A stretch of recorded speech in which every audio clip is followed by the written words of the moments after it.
অবশেষে ধরাধামে এসে পৌঁছলেন মা।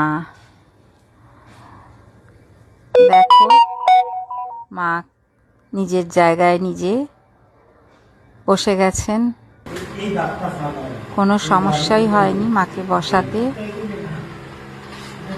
এত বড় ভারী একটা স্ট্রাকচার। এবার তার ছেলে মেয়েরা এক এক করে আসছেন।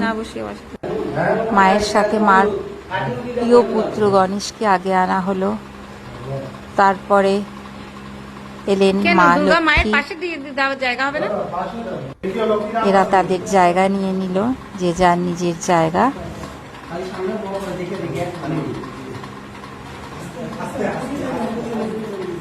দেখো, তারপরে এলেন মা সরস্বতী।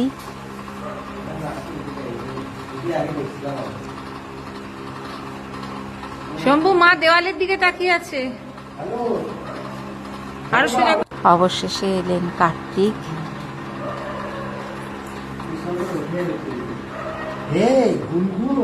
এবার তারা পূর্ণতা পেল।